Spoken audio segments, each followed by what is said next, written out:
सो हे hello नमस्ते सत श्री अकाल राधे राधे राम राम पर नाम है हाँ अस्सलाम वालेकुम। मैं नन्हे मुन्नी से प्यारी सी व्यूवर्स, कैसे हो आप सब? ठीक हो ना? आई होप कि आप सब ठीक ही होंगे। गाइज, आप लोगों ने तो देखा ही था तारा एंड सिया लव स्टोरी के प्रीवियस पार्ट में कि बेचारी सिया जो होती है उसे बहुत ही ज़्यादा बुरा लगता है तारा की वो बात सुन के, जो तारा कह रही थी ताई अम्मी को कि आप इतनी इंपॉर्टेंट चीज़ कैसे सिया को दे सकती है, आपको पता है वो चीज़ें भूल जाती है, वो नहीं संभाल सकती। नेक्स्ट टाइम कोई भी इंपॉर्टेंट चीज़ आप प्लीज़ उसको मत देना। सिया जी सोच सोच के बहुत ही ज़्यादा रोने लगती है। वो हवेली से बाहर आ जाती है, उसके दिल में जैसे छुरियाँ चल गई हो। वो कहती है कि मेरी जान मेरे बारे में ये सोचती है, वाह। उसे लगता है कि मैं कोई इंपॉर्टेंट चीज़ नहीं संभाल सकती, ये सोचने लगे है मेरे बारे में। फिर तो ज़रूर ये भी सोचती होगी कि जो लड़की कुछ चीज़ों का ख्याल नहीं रख सकती वो उसके दिल का ख्याल कैसे रखेगी। भगवान क्यों कर रहे हो आप मेरे साथ ऐसा? क्यों क्यों क्यों क्यों क्यों मुझे इतनी शॉर्ट टर्म मेमोरी दी है कि मेरी जान को ये मुझ पे। छी यार, ये सुनने से पहले मैं मर क्यों नहीं गई? क्या मैं इतनी बुरी हूँ? क्या मैं सच में कुछ इंपॉर्टेंट चीज़ संभालने के लायक नहीं? क्या मेरी जान मुझे इस लायक भी नहीं समझती? क्यों मुझसे अपनी कोई इंपॉर्टेंट चीज़ संभालने को दे? ऐसे बोल के रोने लग जाती है और फिर अपने आंसू साफ करते हुए कहती है कि नहीं, मैं क्यों रो रही हूँ? हाँ, और तारा ने गलत ही क्या बोला? मैं ऐसी ही तो हूँ, सेम ऐसी। अभी तक मुझे याद नहीं आ रहा कि वो बॉक्स मुझे दिया गया था। शी इज़ राइट, मैं इस काबिल ये नहीं हूँ कि मैं कुछ कुछ संभाल पाऊँ। जो एक मामूली चीज़ नहीं संभाल पाई, वो इतना कीमती दिल कैसे संभालेगी? आई थिंक तारा सही सोच रही है, मुझे तारा से दूर जाना होगा। वो सही है, वो परफेक्ट है, बट मैं परफेक्ट नहीं हूँ। मैं बहुत कमियाँ हैं। जिसमें कमियाँ होती है ना, वो कभी परफेक्ट पार्टनर नहीं बन सकता। मैं शायद उसकी परफेक्ट दोस्त भी ना बन पाऊँ, और पार्टनर के सपने देख रही थी। तो सिया से बोल के बहुत ही ज़्यादा रोने लगती है। और वहाँ तारा जो होती है वो सिया को ढूंढ रही होती है, कहती है यार ये सिया कहाँ चली गई, सारे इधर है बट सिया कहीं दिख क्यों नहीं रही। तारा ऐसी पूरी हवेली में देखती है बट उसे सिया कहीं नहीं दिखती। तो तारा सिया को कॉल करती है और सिया जो है वो मोबाइल देखती है कि तारा की कॉल आ रही है। पहले वो अटेंड करने लगती है, लेकिन उसकी आंखें जो है वो आंसू से भरी हुई थी। वो अटेंड नहीं करती और डिक्लाइन कर देती है और रोते हुए कहती है कि किस तरह आंसर करूँ उसकी कॉल, क्या बोलूँ, कहाँ हूँ, और जब पूछेगी तो क्यों रो रही हूँ तो क्या बोलूँ कि उसी की बातों ने मुझे इतना हर्ट कर दिया कि मुझे रोना पड़ रहा है। तो सिया खुद से ही बातें करने लग जाती है और वह तारा कहती है वड्डा यार मेरी कॉल का डिक्लाइन कर रही है और ये है कहाँ? तो तारा बहुत परेशान होने लग जाती है। वो बार बार सिया को कॉल कर रही होती है, सिया काफ़ी बार उसकी कॉल डिक्लाइन करती है और एंड में गुस्से में आके वो अपना मोबाइल ही तोड़ देती है और कहती है नहीं आ रहा क्या तुम्हें समझ, मुझे नहीं करनी तुमसे बात यार। जब तुम्हें ये लगता है कि मैं किसी काम की नहीं हूँ, नालायक हूँ, निकम्मी हूँ, बुद्धू हूँ, तो क्यों हो मेरे साथ, क्यों बार बार मुझे कॉल कर रही हो यार? अच्छा तुमने सही किया, तुमने मुझे मेरी औकात दिखा दी। यू आर राइट, मैं कुछ इंपॉर्टेंट चीज़ संभालने के काबिल नहीं हूँ और तुम्हारा दिल तो बहुत ज़्यादा इंपॉर्टेंट है, बहुत कीमती। जो एक मामूली सब बॉक्स नहीं संभाल पाए वो तुम्हारा दिल तो कभी नहीं संभाल पाएगी। यू आर राइट, मैं तुम्हारे दिल संभालने के काबिल हूँ ही नहीं। तुम देखना मैं तुमसे इतना दूर चली जाऊंगी, कैसे जाऊंगी तुमसे दूर, कैसे? ऐसे ही है कि खुद ही रोने लग जाती है और वह तारा को काफ़ी गुस्सा भी आ रहा होता है कि यार पहले तो कॉल कट करी थी और अब नंबर ही ऑफ जा रहा है। अब तारा सिया को लेके गुस्सा भी थी और वरीड भी बहुत ज़्यादा, इसलिए वो सबसे सिया के बारे में पूछने लग जाती है, लेकिन कोई भी नहीं कहता कि उसने सिया को कहीं देखा है। तभी वो लड़का जो होता है सिया के चाची का भाई, वो देख लेता है कि तारा परेशान है और सबसे कुछ पूछ रहा है, तो वो खुद तारा के पास आता है और कहता है कि क्या हुआ, तुम इतने परेशान क्यों दिख रही हो? तारा कहती नहीं कुछ नहीं। तो वो कहता है वेट, जब भी देखा तुम और सिया हमेशा साथ में होते हो, आज सिया कहाँ है, वो दिख क्यों नहीं रही? तारा कहती तुम्हें क्या लेना देना, तुम प्लीज़ जाओ अपने काम से काम रखो, पहले मैं बहुत परेशान हूँ। वो कहता है दिख रहा है तुम परेशान हो, मुझे रीज़न जानिए है, क्यों परेशान हो बताओ मुझे। तो तारा कहती है यार तुम्हें क्या लेना देना, अपने काम से काम नहीं रख लेते, हटो यहाँ से। तो तारा उसे पीछे हटा के फिर से सबसे सिया के बारे में पूछने लग जाती है और वो लड़का भी सुन लेता है कि तारा सिया के बारे में पूछ रही है, इसलिए वो तारा का हाथ पकड़ता है, कहते सच से बताओ सिया कहाँ है? तारा कहती वड्डा यार क्या बकवास है, हाँ अगर मुझे पता होता तो मैं सबसे थोड़ी पूछ रही होती, मुझे नहीं पता वो कहाँ है, उसका नंबर भी बन जा रहा है, अब हटो मुझे ढूंढना है उसे। तो वो कहता है वेट, तुम अकेले नहीं ढूंढ सकती, हम साथ में से ढूंढते हैं। तारा कहती तुम्हारी मेहरबानी की जरूरत नहीं है, ओके मैं उसे खुद ढूंढ सकती हूँ, अब तुम अपने काम से काम क्यों नहीं रखते? तो तारा ऐसे बोल के हवेली से बाहर आ जाती है सिया को ढूंढने के लिए और वो भी तारा के पीछे पीछे आने लगता है। तारा उसे कहती है यार तुम्हें क्या प्रॉब्लम है, मैं अपने गाँव को अच्छे से जानती हूँ, मुझे पता है मेरी सिया कहाँ मिलेगी, मैं उसे ढूंढ लूँगी, तुम प्लीज़ जाओ यहाँ से।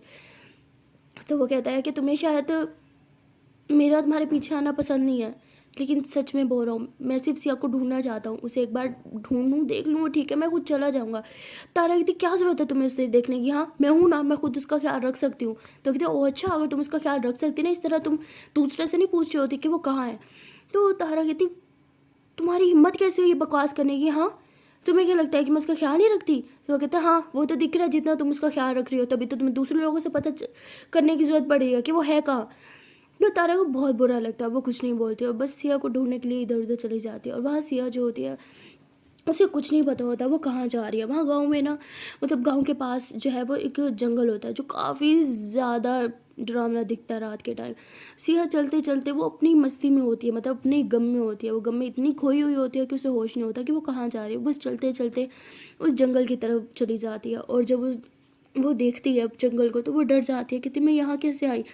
तो सिया ऐसे बोल के वापस जाने लगती है, लेकिन उसे समझ नहीं आता कि वो कहाँ से जाए, उसे रास्ता ही नहीं दिख रहा था, पूरे जंगल में हर तरफ सिर्फ दरख्त दिख रहे थे उसे। वो बहुत परेशान हो जाती है, वो पहली बार इस जंगल में आई थी, उसे तो पता भी नहीं था कि गाँव में कोई जंगल भी है।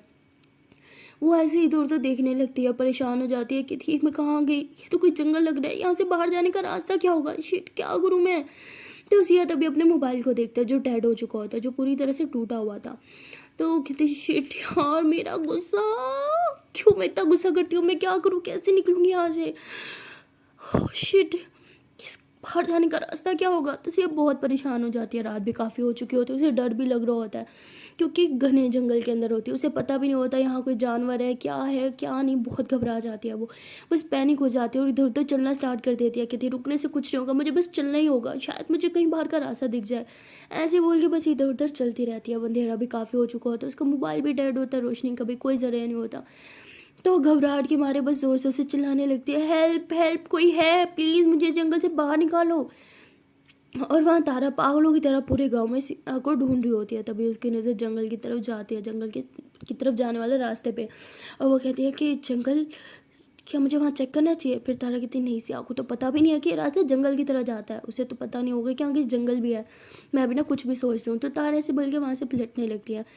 तभी वो देखती है कि वहाँ जो है वो सिया के झुमके का ना एक वो बीट सा गिरा होता है, वो उसे उठाती है, कहती ये तो सिया के झुमके का है। और भी सोचती है कि हाँ ये वही है, और कहती है ये तो जंगल की तरफ रास्ता जा रहा है, इसका मतलब सिया जंगल में, नो वे, वो जंगल में क्या करने गई। तो तारा ऐसे भागते हुए जंगल की तरफ चली जाती है और वो लड़का जो होता है वो भी सिया को ढूंढ रहा होता है। सिया को ढूंढने के चक्कर में वो तारा को भी खो चुका होता है, मतलब वो खुद यहाँ पे नहीं होता, उसे रास्तों का ज़्यादा नहीं पता होता, वो खुद भटक चुका होता है। वो कहता है क्या बकवास है यार, यहाँ सिया को ढूंढने आया था और मैं खुद गुम हो गया हूँ, यहाँ से बाहर जाने का रास्ता कहाँ है। तो उसे भी कुछ समझ नहीं आ रहा होता। और तारा जो होती है वो जंगल की तरफ भागती जा रही होती है और जोर से चिल्लाती है सिया सिया क्या तुम यहाँ हो। ऐसे चिल्लाते हुए जो है वो भाग रही होती है और वहाँ सिया बहुत ही ज़्यादा डर रही होती है, वो चल रही होती है। तभी शायद किसी शिकार ने वहाँ जाल बिछाया था जिसके अंदर सिया फंस जाती है और वो दर्द के साथ उल्टी होकर लटक जाती है और डर के मारे उसकी चीखें निकल रही होती है, वो जोर जोर से चिल्ला रही होती है। और कहते हैं ना जब आप डर में हो तो आप सिर्फ उसको याद करते हो जिसके आप बहुत ज़्यादा करीब हो। सिया के दिल में और दिमाग में भी सिर्फ एक ही नाम आता है उस टाइम, तारा, तारा प्लीज़ बचा मुझे, तारा कहाँ हो तुम, तारा हेल्प। तो सिया ऐसे चिल्लाने लग जाती है ज़ोर ज़ोर से। तभी तारा को हल्की सी आवाज़ आती है सिया की, वो कहती है तो सिया की आवाज़ है। तो तारा भी जोर से चिल्लाते हुए आवाज़ की तरफ जाती है, वहाँ से भी हल्की सी तारा की आवाज़ आती है तो और जोर से चिल्लाने लग जाती है, तारा तारा क्या तुम हो, तारा मैं यहाँ हूँ, प्लीज़ मुझे बचा लो, मैं दरख्त के साथ लटकी हूँ, मुझे बहुत डर लग रहा है, तारा प्लीज़। तो तारा उस आवाज़ का पीछा करते हुए फाइनली सिया तक पहुँच जाती है और जब वो सिया को उल्टा लटके हुए देखती है तो उसकी खुद की हालत ख़राब हो जाती है। तो वो जो सिया पे तो बेचारे पे क्या ही बीतती थी। तो तारा उसे छुड़ाने की कोशिश करती है लेकिन वो जाल काफ़ी ऊंचा होता है, तारा पहुँच नहीं पा रही होती, उसे समझ नहीं आता कि वो क्या करे। तारा से वो कहती जान तुम घबराओ मत, हम मैं तुम्हें नीचे उतार लूँगी। सिया कहती प्लीज़ मुझे नीचे उतारो, मुझे चक्कर आ रहे हैं, मेरा सर घूम रहा है, प्लीज़ मुझे नीचे उतारो। तारा कहती हाँ हाँ मैं कुछ करती हूँ। तो तारा इधर उधर देखने लग जाती है। तभी उसे छोटा सा वेयर हाउस दिखता है और उसे याद आता है कि यहाँ पे तो एक छोटा सा वेयर हाउस था जो शिकारी यूज़ करते थे। तो भागते हुए उस वेयर हाउस की तरफ भागते हैं, मतलब वेयर हाउस काफ़ी दूर था, उसे थोड़े से सिर्फ नजर आता है तो वो भागते हुए उस वेयर हाउस के अंदर जाती है। अंदर जाते ही इधर उधर बस सामान ढूंढने लगती है। तभी फाइनली उसे एक बड़ा औजार दिख जाता है जो देखने में बहुत ही ज़्यादा तेज़ था, जो स्पेशल शिकारी वगैरह यूज़ करते थे। तो वो उसको उठाती है और भागते हुए सिया के पास आ जाती है। लेकिन अब सिया काफ़ी ज़्यादा दूर थी। अब प्रॉब्लम ये था कि ऊपर तक पहुंचे कैसे, तो ये दरख्त की मदद से ऊपर चढ़ने लगती है। सिया कहती क्या कर रही हो, अरे तुम भी गिर जाओगी, तुम्हें चोट लग जाएगी, ऊपर मत आओ। तारा कहती मुंह बंद रखो तुम। तो तारा जैसे तैसे मेहनत करके दरख्त के ऊपर चढ़ी जाती है फाइनली, और वहां से वो रस्सी काटती है। जैसे रस्सी काटती है सिया नीचे ढम करके गिरती है और सिया कहती आ मम्मी मेरी कमर आ। तो तारा कहती तुम ठीक तो हो ना। सिया कहती हाँ मैं ठीक हूँ, तुम अब नीचे कैसे आओगी। तारा कहती हाँ मैं आ जाऊंगी। तो तारा जो है वो वापस से दरख्त से नीचे उतर आती है और सिया की तरफ आती है, उसको उठाती है कि शांत में लगी तो नहीं, तुम ठीक तो हो ना। सिया कहती है हाँ मेरी कमर और मेरा सर बहुत दुख रहा है। तो तारा जो होती है वो सिया को जोर से हक करती है कि तुम ठीक तो हो ना, तुम यहाँ जंगल तक पहुंची कैसे, क्या पागल हो क्या, हाँ और मेरी काल क्यों काट रही थी। तो सिया एकदम चुप हो जाती है और कुछ नहीं बोलती। तारा कहती मैं तुमसे पूछ रही हूँ तुम ठीक तो हो ना। तो सिया कहती हाँ ठीक हूँ, थैंक यू आने के लिए, मुझे घर जाना है। तारापति हाँ हम घर जाएंगे, बट उससे पहले मुझे बताओ तुम यहाँ कैसे पहुंची, हाँ क्या करने आई थी तुम इस घने जंगल में। सिया कहती मुझे नहीं पता, बस मैं आ गई, सॉरी प्लीज़ घर लेके जाओ मुझे बहुत डर लग रहा है। देखो ना कितना अंधेरा है यहाँ पे, मुझे डर लग रहा है, घर चलो ना। ये दरख्त देखो कितने घने घने हैं, ऐसा लगता है कि इसमें से अभी एक भूत निकल के आएगा। रास्ते में कहती इतनी बड़ी होगी और बहुत से डरती हो। सिया कहती मजाक नहीं करो प्लीज़, मुझे अच्छा नहीं लग रहा, मुझे घर लेके जाओ। तो तारा ऐसे सिया को उठाती है और फिर उसको ऐसे हाथ पकड़ के उसे जंगल के बाहर लेके आ जाती है। सिया जब जंगल के बाहर आती है तो कहते हैं थैंक गॉड बच गए आज। तारा कहती थैंक गॉड नहीं थैंक्स मुझे बोलो, समझी तुम। और क्या बकवास, हाँ क्या करने आई थी तुम इस जंगल में। सिया यार मुझे नहीं पता, बस हो गया आगे में इधर खाओगे मुझे। तारा बोलती ज़्यादा मत बनो, और मेरी कॉल क्यों काटी, हाँ इतनी चुल पड़ गई थी, मेरी कॉल काटी, अपनी जान की शर्म नहीं आई तुम्हें।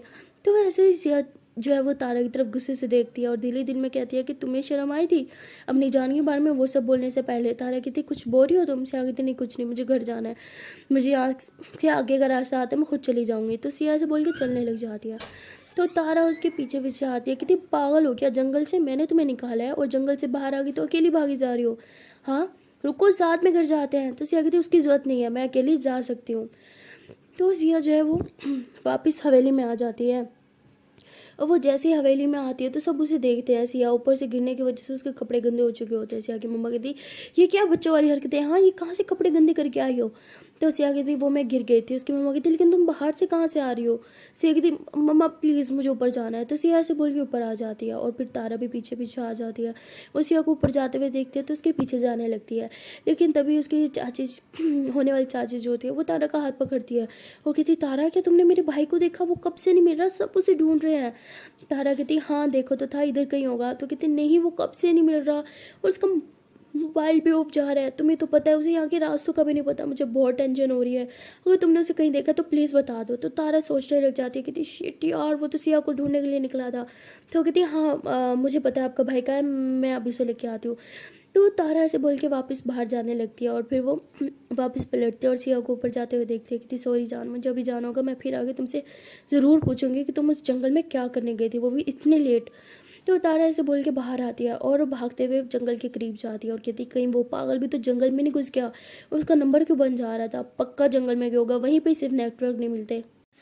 तो तारा ऐसे बोल के फिर से जंगल के अंदर घुस जाती है। जैसे वो जंगल जाते हैं इधर उधर देखने लग जाती है और आवाज़ लगाने लगती है हेलो क्या कोई है यहाँ पे, हेलो क्या किसी को मेरी आवाज़ आ रही है। तो तारा ऐसे बोल के चिल्लाते हुए इधर उधर देखने लग जाती है। तभी उसे एक आदमी जो है वो आगे की तरफ जाते हुए दिखता है। तारा कहती क्या ये पागल है, मेरी आवाज़ नहीं सुनाई दे रही है, आगे कहाँ जा रहा है। तो तारा उसके पीछे पीछे चलने लग जाती है और कहते हेलो ओ हेलो मेरे भाभी के सन की भाई, क्या तुम्हें आवाज़ नहीं आ रही। तो कहती अरे यार शिट भाभी बोल दिया, मेरा भी दिमाग घूम गया। अच्छा सुनो हेलो मेरी चाची की भाई सुन लो यार, बहरे हो क्या, तुमसे बोल रही हूँ। तो ऐसे बोल के जैसे उसके शोल्डर पे हाथ रख दिया ना तो वो पीछे पलटता है, लेकिन ये वो नहीं होता, ये तो कोई और ही होता है। तारा उसे देख के थोड़ा घबरा जाती है और कहती तुम कौन हो और तुम इतनी रात को जंगल में क्या कर रहे हो। तो वो कहता है यही मैं तुमसे पूछूं तो तुम हो कौन और इतनी रात को इस घने जंगल में क्या कर रही हो, क्या तुम्हें मरने का कुछ ज़्यादा शौक है। तो वो कहती है कि यही तुमसे पूछूं। तो तारा भी ऐसे उससे बात कर ही रही होती है तभी उसकी नज़र जो उस लड़की के हाथ में जाती है जिसमें एक्स होता है। तारा उसे देख के कहती ये तुम्हारे हाथ में क्या कर रहा है, इसका मतलब तुम यहाँ जंगल में ये दरख्त काटने आए हो, तुम्हें पता है ना यहाँ पे दरख्त काटना बैन है। कर क्या रहे हो तुम इसे, मुझे दो। तो तारा ऐसे उसके हाथ से एक्स लेती है। वो लड़का जो होता है वो ऐसे तारा के गले पे ऐसे अपना हाथ रखता है, तुम्हारी हिम्मत कैसे हुई, हाँ। तो ऐसे बोल के उसके हाथ से एक्स वापस लेता है, तारा को पीछे की तरफ पुश करता है। तारा कहती ठीक है, तुम जैसे लोगों को सुधारना मुझे अच्छे से आता है, तुम अभी रुको, मैं अभी पुलिस को लेके आती हूँ। तारा ऐसे बोल के जाने लगता है। तभी वो लड़का जो होता है वो पीछे से तारा को पकड़ लेता है और कहते हैं कि तुम ऐसे नहीं सुधरोगी, है ना। तो ऐसे बोल के उसे घसीट के कहीं लेके जाने लगता है। तारा बड़ी बेचारी हाथ पाँव मारती है, लेकिन वो आदमी जो है काफ़ी ज़्यादा हाइटेड होता है और तारा उससे नहीं जीत पा रही होती। और वहाँ सिया काफ़ी गुस्से में होती है और कहती है कि नहीं, मुझे वहाँ से लेके आई है, ये नहीं आके मुझसे पूछे, मुझसे बात करे, मुझे पूछे कि मैं वहाँ क्या करने गई थी। बिल्कुल मेरी नहीं पड़ी, अभी भी कहीं और है। सही है, इसे क्या लगता है मुझसे बात नहीं करेगी तो मैं मर जाऊंगी। ठीक है, नहीं करे बात, मैं भी अब तारा से कोई बात नहीं करने वाली। तो सिया ऐसे बोल के गुस्से में मुंह फुला के बैठ जाती है। फिर वो बार बार दरवाजे की तरफ देखने लग जाती है कि ये तारा कहाँ रह गई, वो ऊपर आ क्यों नहीं रही। एटलीस्ट ऊपर आए, मुझे मुझे डांटे, लेकिन मेरे पास तो आए। तो सिया तारा को बहुत ज़्यादा मिस करने लगती है और अब उसका सब्र का बांध टूट चुका होता है। वो रूम से बाहर निकलती है और नीचे की तरफ इधर उधर देखने लग जाती है। नीचे पार्टी में सब होते हैं जो बहुत ही ज़्यादा एंजॉय कर रहे होते हैं, लेकिन तारा कहीं नहीं होती। सिया कहती है ये तारा कहाँ चली गई। तो सिया ऐसे नीचे आती है और सबसे पूछने लगती है कि आप में से किसी ने तारों को देखा। तभी उसकी चाची जो होती है वो सिया को कहती है कि हाँ मैंने देखा, मैंने उसे बाहर भेजा है। सिया कहती है वॉट, आपने उसे बाहर भेजा है, लेकिन किस लिए। तो उसकी चाची ये थी कि वो मेरा भाई नहीं मिल रहा था तो तारा उसे ढूंढने गई है। सिया कहती क्या, उसने ठेका उठा रखा है क्या सबको ढूंढने का, और इतनी पागल लड़की, मुझे बताया क्यों नहीं उसने। तो उसकी चाची कहती हुआ क्या, तुम इतना गुस्सा क्यों कर रहे हो। तो सिया कहती कुछ नहीं, मैं बाहर जा रही हूँ। तो सिया भी ऐसे बोल के बाहर आ जाती है। वही लेके बाहर आती है, इधर उधर देखने लगती है। तभी देखते हैं कि उसका चाची का भाई सामने से आ रहा होता है। सिया उसके पास जाती है और कहती है कि तारा कहाँ है। तो वो लड़का कहता है तुम ठीक हो, तुम्हें पता कब से मैं तुम्हें ढूंढ रहा था और तुम्हें ढूंढने के चक्कर में मैं ही खो गया था, इतने मुश्किल से वापस हवेली तक पहुंचा हूँ मैं। तो सिया कहती ठीक है, वो सब तो ठीक है, लेकिन मुझे ये बताओ कि तारा कहाँ है। तो वो कहता है मुझे क्या बताओ, तो तुम्हें ढूंढने के लिए गई थी ना। सिया कहती नहीं, वो वापस तुम्हें ढूंढने के लिए गई थी, उसने मुझे ढूंढ लिया, तो बताओ वो कहाँ है, क्या वो तुम्हें दिखी नहीं। तो वो कहता है नहीं, मुझे तो कोई नहीं दिखा, मैं बहुत थक गया हूँ यार, मैं अंदर जा रहा हूँ, मुझे पानी की सख्त जरूरत है। तो ऐसे बोल के अंदर हवेली में चला जाता है। सिया कहती कि अगर तारा इस तक पहुंची नहीं तो तारा कहाँ है। तो सिया ऐसे बोल के इधर उधर मैं तारा को आवाज़ लगाते हुए दौड़ रही होती, लेकिन उसे तारा कहीं दिख ही नहीं रही होती। तभी उसे जो है वो एक बच्चा जो होता है वो बाहर रोते हुए दिखता है। सिया उसके पास जाती है और कहती है कि अरे बच्चा क्या हो गया, आप इतनी रात को घर से बाहर रो क्यों रहे हो। तो वो कहता है कि वो अंकल बहुत बुरे थे, वो बहुत बुरे थे, बहुत ज़्यादा बुरे थे। सिया कहती है अरे कौन से अंकल, क्या हो गया, आप क्यों रो रहे हो। हाँ अच्छा चलो चुप हो जाओ, मुझे बताओ क्या हुआ, किसने आपको डांटा। तो वो कहता है वो अंकल के पास इतना बड़ा एक्स था, पता है मुझे, उससे डरा के गया है, बोला अगर मैंने किसी को बताया तो वो उस एक्स से मेरा ऐसे यूँ गला काट देंगे। बहुत बुरे थे। से कहते वॉट, कहाँ गए वो अंकल, तुमने देखा। वो कहते हाँ वो तो जंगल की तरफ गए थे ना। सिया कहती अच्छा सुनो, आप तारा दीदी को तो जानते हो ना, आपने देखा वो कहाँ है। तो वो कहते हाँ तारा दीदी भी जंगल की तरफ गई थी, मैंने खुद देखा था, मैंने उन्हें रोकना चाहा बट उन्होंने मेरी आवाज़ ही नहीं सुनी। सिया कहती क्या, तारा भी जंगल में और वो आदमी भी, और वो भी इतना डेंजरस आदमी, मुझे तारा को बचाना होगा, कि तारा किसी मुश्किल में तो नहीं। तो सिया ऐसे बोल के वापस जंगल की तरफ भाग रही होती है तारा को ढूंढने के लिए। और वो भागते भागते उसका पाँव जो है वो किसी चीज़ के साथ टकरा जाता है, वो ज़ोर से नीचे गिरती है, जिसकी वजह से उसके सर से ब्लीडिंग आ रही होती है। वो उठती है और जैसे अपने सर पे हाथ लगाते हुए देखते हैं कि उसके सर से ब्लीडिंग आ रही है, और वो घबरा जाती है अपने सर से खून आता हुआ देख के। लेकिन भी वो कहती है इट्स ओके सिया, घबरा मत, थोड़ी सी चोट है, होता है, हो जाता है, इट्स ओके, तुझे भी तारा को ढूंढना है। हाँ। तो सिया ऐसे बोल के वापस उठ के चलने लगती है और वो पूरे जंगल के अंदर घुस जाती है। काफ़ी गहरा जंगल होता है तो वो काफ़ी भटक भी जाती है, उसे नहीं पता होता उसे कहाँ जाना है, लेकिन उसे बस इतना पता होता है कि उसने हर हाल में तारा को बचाना है। इसलिए ज़ोर ज़ोर से आवाज़ लगाती है तारा तारा बेबी कहाँ हो तुम, क्या तुम्हें मेरी आवाज़ आ रही है। तो उसे ऐसी आवाज़ लगाती है और फिर खुद ही चुप हो जाती है, कहती नहीं वो आदमी भी तो इसी जंगल में है, क्या पता वो मेरी आवाज़ सुन ले। नहीं, मुझे चुप रहना होगा, मुझे बस तारा को ढूंढना है, लेकिन कैसे। तो सिया बस तारा को इधर उधर ढूंढने लग जाती है और वो तभी ढूंढते ढूंढते उसी जगह पे पहुंच जाती है जहाँ वो पहले फंस चुकी थी उस जाल में। वहाँ पहुंचने के बाद वो दरख्त को अच्छे से देखती है, वहाँ से वो जाल जो है वो गायब हो चुका होता है, ना नीचे ज़मीन पे होता है ना ऊपर होता है। सिया कहती एक सेकेंड, वो जाल तो ये नीचे ज़मीन पे फेंका था ना हमने, वो भी काट के, तो यहाँ है क्यों नहीं। तो सिया ऐसे इधर उधर देखने लग जाती है और कहती है इसका मतलब वो आदमी इधर ही आया है, कि शायद तारा भी इधर ही होगी। तो सिया ऐसे बोल के इधर उधर देखने लग जाती है। तभी उसे याद आता है कि तारा एक वेयर हाउस की तरफ भागी थी। तो वो भी उस वेयर हाउस की तरफ जाती है। जैसे वो उस वेयर हाउस के करीब जाती है, उस वेयर हाउस के अंदर से चिल्लाने की आवाज़ आती है। वो चिल्लाने की आवाज़ किसी और की नहीं, तारा की ही होती है। सिया कहती है तो तारा की आवाज़ है, इसका मतलब तारा यहाँ अंदर है। तो सिया ऐसे बोल के अंदर जाने लगती है। वो भी थोड़ा दूर होती है वेयर हाउस से। तभी वो देखती है कि उसमें से एक आदमी निकल रहा है, उसके हाथ में वही एक्स होता है। सिया कहती है इसका मतलब ये वही आदमी है जिसने उस बच्चे को डराया था, और शायद इसने मेरी तारों के आप बांध के रखा होगा। मेरी तारा की जान खतरा में, मुझे उसे बचाना होगा। तो सिया ऐसे बोल के उस आदमी का वहाँ से जाने का वेट कर रही होती है। तभी वो आदमी कहीं चला जाता है और सिया वेयर हाउस के अंदर घुस जाती है। जब वो अंदर घुसती है तो तारा जोर से चिल्ला रही होती है, खोलो मुझे, कोई है, प्लीज़ हेल्प। तो सिया सामने आ जाती है, कहती जहाँ रिलैक्स में हूँ ना, सब ठीक हो जाएगा। तो तारा जैसे सिया को देखती है, कहती तुम यहाँ क्या कर रही हो, और ये तुम्हारे सर से खून क्यों आ रहा है? तो तुम्हारे सर से बहुत खून आ रहा है, तो तुम जाओ यहाँ से। हाँ तुम प्लीज़ यहाँ से जाओगी। तुम जाओ ना, तुम यहाँ क्यों आई हो? तुम्हें हॉस्पिटल जाना चाहिए, प्लीज़ मेरी बात मानो, जाओ यहाँ से। सिया कहती मुँह बंद करो, मैं तुम्हें अकेला छोड़ के कहीं नहीं जाने वाली। तो सिया से बोल के तारा के हाथ की वो रस्सियाँ खोलती है और उसे उठा के जोर से हक करती है, कहती तुम ठीक तो हो ना? तो तारा ऐसी पीछे होती है, वो सिया के सर को ऐसे अपने हाथ से छूती है, कहती बहुत ब्लीडिंग हो रही है, तुम चलो यहाँ से, तुम यहाँ नहीं आना चाहिए था, तुम समझती क्यों नहीं हो? सिया कहती तुम यहाँ क्या कर रही थी? हाँ मैं तुम्हें ढूंढने के लिए आई हूँ, अगर तुम्हें कुछ हो जाता तो बड़ी महान बनती हो तुम। हाँ जरा तो अपने बारे में सोचा करो। तारा बोलती ठीक है, हम पहले यहाँ से निकलते हैं, फिर सब बात करेंगे। सिया कहती हाँ निकलना ही बेहतर होगा।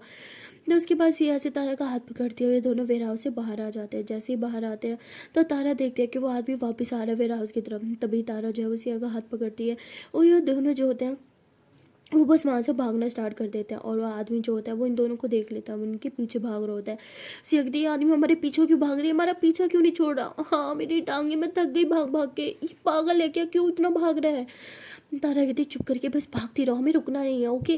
तो दोनों काफ़ी देर तक भाग रहे होते हैं। सिया बहुत ही चाहती है, वो एक दरख्त के सहारे पे ऐसे खड़ी हो जाती हो, कहती नहीं हम नहीं, मुझसे वो नहीं भागा जाएगा। तो तारा उसे उधर ही नीचे बिठा देती है, उसके सर की तरफ देख रही होती है, सर से अभी भी खून आ रहा होता है। तारा ऐसे अपने हाथ से रोकने की कोशिश करती है, उसे समझ नहीं आता वो क्या करे।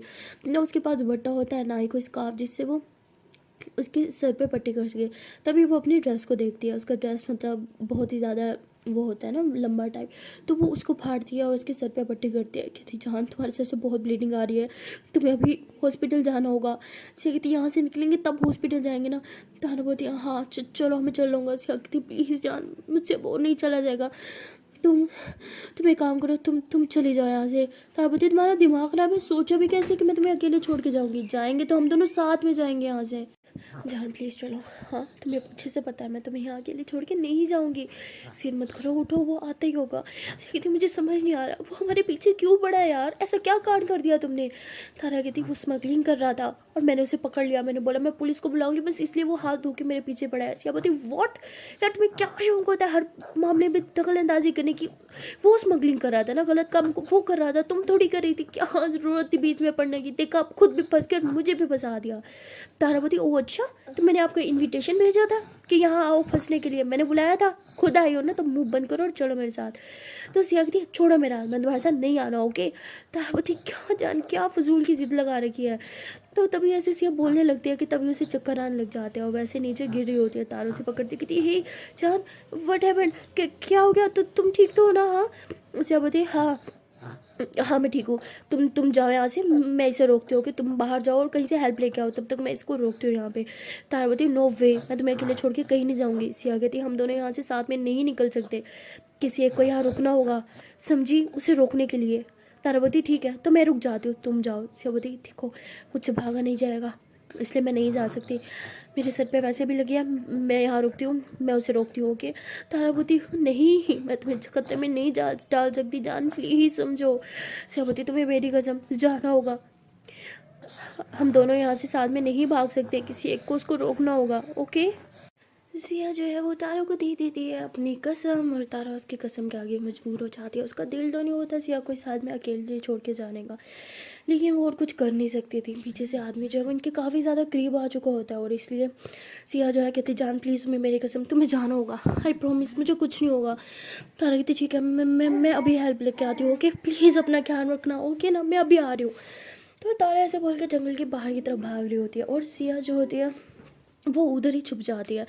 और जैसे ही वो आदमी वहाँ से आने लगता है ना, ट्रक क्रॉस करने लगता है, सिया सामने अपनी टांग कर देती है, जिससे वो नीचे गिर जाता है। और जैसे ही वो नीचे गिरता है ना, तो सिया उसके हाथ से वो एक्स ले लेती है और वो उसी के सामने लेके खड़े हो जाती है और कहती है कि अगर तुम थोड़ा सा भी हिले तो आई स्वेयर मैं इससे तुम्हारी जान ले लूँगी, तुम्हारा गला काटने से पहले एक बार नहीं सोचूंगी मैं।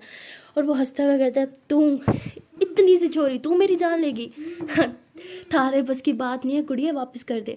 तो सिया को बहुत गुस्सा आता है कि इसने मुझे इतने हल्के में ले लिया। सिया जो है ऐसे थोड़ा सा वो ऊपर की तरफ करती है और फिर नीचे ज़मीन पे लगा देती है, बिल्कुल उसकी टांग के पास, और कहती है ये मत सोचना कि मेरा निशाना चूक गया, मुझे मजबूर मत करो कि अगली बार निशाना बिल्कुल सही जगह पे मुझे लगाना पड़े, समझे तुम? और वो जो है बिल्कुल डर जाता है और बिल्कुल नीचे लेटा होता है। और सिया जो है ऐसे बिल्कुल मतलब उसकी टांगों के बीच में वैक्स लेके खड़ी होती है और कहती ज़रा सा भी हिले तो तुम्हें पता है मैं कहाँ तुम्हारा कट लगाऊंगी, समझे? फिर सारी जिंदगी तुम बच्चा नहीं कर पाओगे। तो उसके बाद आदमी वैसे ही बैठा रहता है डर के मारे कि कहीं सच में पागल लड़की करना दे। और वह तारा जो है वो फाइनली जंगल के बाहर पहुंच जाती है और आसपास के जो गांव होते हैं मतलब घर होते हैं ना, उनमें से सब में जाके सबको बाहर निकाल दिया और जंगल में जो जो वो सब कुछ बता दिया। सब लोग जो है वो अपनी लाठी वगैरह लेके जंगल की तरफ आते हैं। और जैसे ही तारा वहाँ आती है देखती है सिया को वहाँ खड़े हुए, तो तारा भाग के आती है, उसे हक करती है, कहती तुम ठीक हो ना? तो सिया कहती हल्के में ले लिया था मेरी जान तुम्हें, मुझे देखो क्या हाल बना रखा है उसका। तो तारा नीचे की तरफ देखती है और हंसने लग जाती है, कहती क्या जान तुम भी। तो तभी बाकी गांव वाले जो होते हैं वो उस आदमी को पकड़ लेते हैं और पकड़ने के बाद पता चलता है कि वो आज से नहीं काफ़ी टाइम से ये सब कुछ कर रहा था। वो यहाँ से दरख्त काट के जाता था और आगे दुगनी कीमतों में बेचता था। तो उसके बाद तारा जो है वो सिया की तरफ देखती है। सिया जो है वो वहीं पे नीचे ज़मीन पे बेहोश होकर गिर जाती है। तारा फ़ौरन से उसे उठाती है, कहती सिया जहाँ उठो, तुम ठीक तो हो ना? तो उसे तो पता होता है कि सिया के साथ पहले से इशू है और फिर उसे सर पे लग गई तो तारा बहुत घबरा जाती है। उसे गोद में उठाती है और जंगल के बाहर लेके आती है। वहाँ जो एक छोटा सा हॉस्पिटल था उस गाँव के अंदर, तो उस हॉस्पिटल में लेके जाती है। वहाँ कोई भी डॉक्टर अवेल नहीं होता क्योंकि काफ़ी लेट भी हो चुका होता है और हॉस्पिटल भी बहुत छोटा था। सिर्फ एक दो नर्स खड़ी होती है जो सिया का जो है वो चेकअप करती है। और तारा कहती है कि डॉक्टर कहाँ है, मुझे डॉक्टर की ज़रूरत है, प्लीज़ डॉक्टर को बुलाओ। तो वो कहते हैं कि मैडम हम हैं ना, छोटी सी तो चोट है, हम देख लेंगे। तारा कहती है इसकी कोई भी चोट छोटी सी नहीं होती, आप लोग समझ नहीं रहे, इसका एक बहुत बड़ा इशू है, प्लीज़ डॉक्टर साहब को बुलाओ। तो तारा कितने फोर्स करने पे डॉक्टर को कॉल किया जाता है और डॉक्टर भी आ जाता है। उसे अगर अच्छे से चेकअप करता है। वो तारा को कहते हैं कि इतने घबराने की बात नहीं है, मामूली सी चोट है, हाँ लेकिन खून काफ़ी बह गया है, शायद इन्हें वीकनेस हो सकती है, तो ये कुछ मेडिसिन लिख दी है, इनका ख्याल रखो, एक दो दिन में बिल्कुल ठीक हो जाएंगी।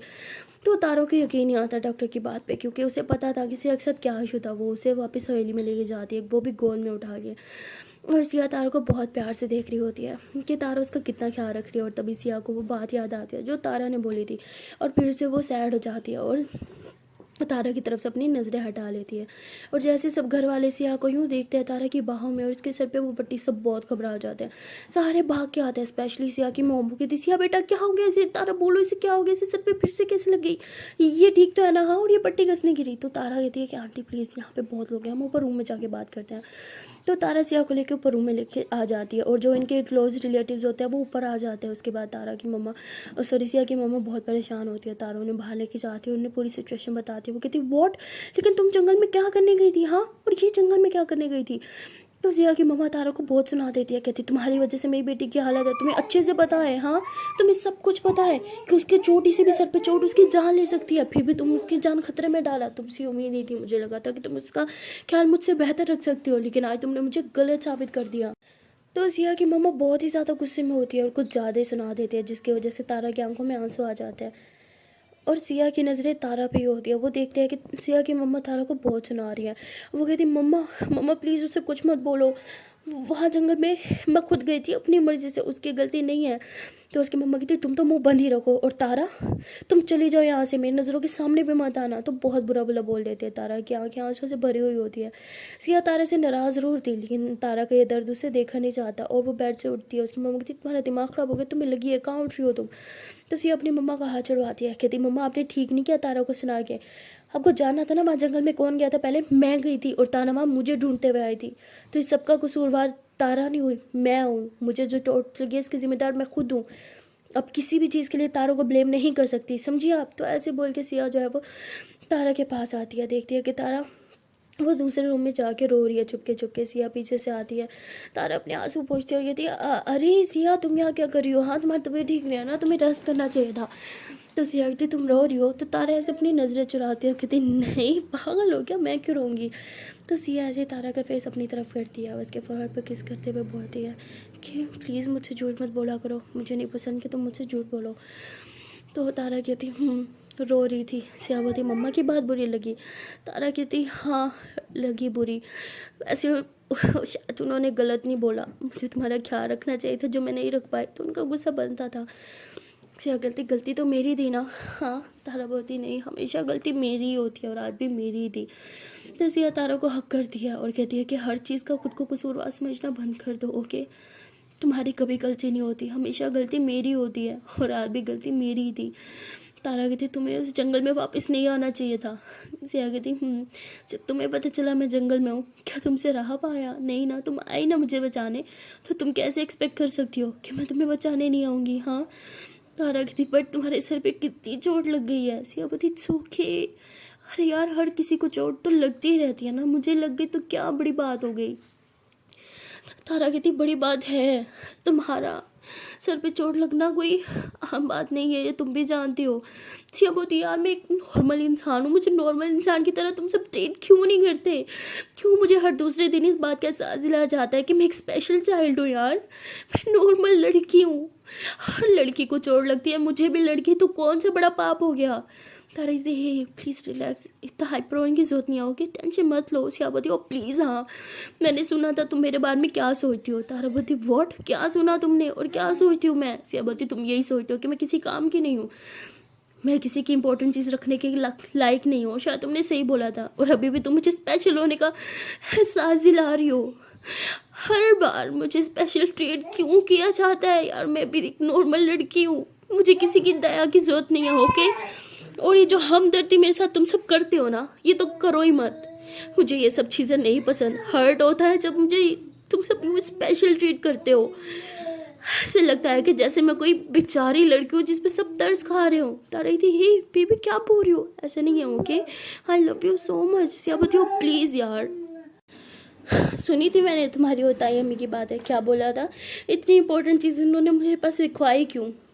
यही समझती हो ना, मैं किसी चीज़ का ख्याल नहीं रख सकती, तो ये भी समझती होगी कि मैं तुम्हारा भी ख्याल नहीं रख सकती, है ना। तारा बोलती ऐसा नहीं है बेबी, तुम गलत समझ रही हो, I love you so much, और मैं कभी ऐसा सोच भी नहीं सकती।